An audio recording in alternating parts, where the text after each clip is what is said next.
Hey guys, the question this week for our CVLs is what is our favorite music experience? And being my very indecisive self, I decided that I couldn't pick just one. So I decided to break it into two different categories. There's the like sentimental, like, oh my god, music just brought me to tears kind of thing, which generally speaking I don't do. But then there's also the kind of experience that makes you go like, I love being a musician. That was awesome. And of course, every musician, especially at our stage of being a musician, has had hundreds of these experiences, and you want to talk about all of them, and I really want to talk about all of them, but I can't, of course, because I'd be keeping you here all day. So, my first sentimentally kind of one, my sophomore year of high school, our idiot orchestra director thought it'd be a great idea to play Mahler's First Symphony. And our orchestra was not good enough for that. We weren't prepared for it. We weren't, I guess, talented enough. First of all, it calls for seven horns. We didn't have seven horns. And being that I was in the horn section, I was kind of like, what are we going to do? The symphony is generally very centered around the horn section, and it needs to be very powerful, but it wasn't. So I thought I was going to be third chair, but I got second. So me and the first horn, we were really leading the section, and it was an experience to be surrounded by all these older kids and being I'm a sophomore. I don't have as much experience as they do, but I still have to lead a section. We ended up going to the orchestra festival here at University of Illinois, which we went to every year up until last year, and I was mad that we didn't go because I'm here now.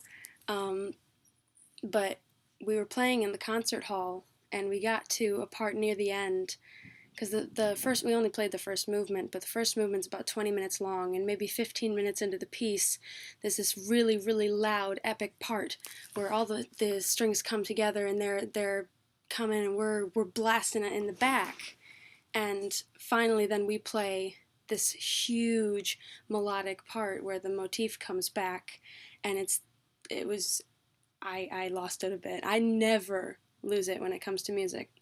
But I had a moment. My mom is in the audience crying her eyes out, of course, and I'm sitting there like, oh boy, I don't know about this. I'm losing it.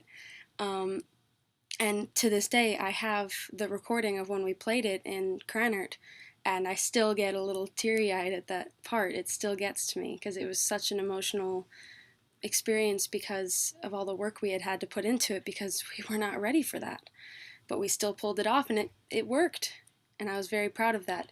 My other experience that kind of made me love being a musician was this summer, our madrigal singer group, we went to Europe, kind of a European tour just because we could. And I was in charge of the pitch pipe, and I was the one that was kind of not in charge necessarily, but if we wanted to do something, they always came to me asking, like, hey, can we do this? We did a lot of random singing where we would just go around wherever we were and sing. So we were in Prague, and the astronomical clock that they've got in the center of the town, we were there and we were taking pictures.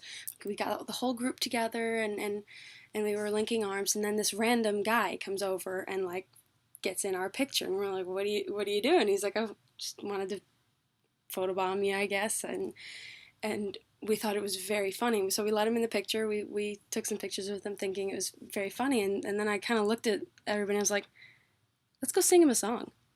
So he went back to his group of people, and like I played the note, and we just kind of flash mobbed him. He had no idea that we were a singing group or anything, and he was like, oh my god, I just photobombed singers and they're singing to me and their families laughing, and it was one of those things where it's like we totally made his day. Just some random kid, I don't actually remember his name, but we made his day. We it was amazing.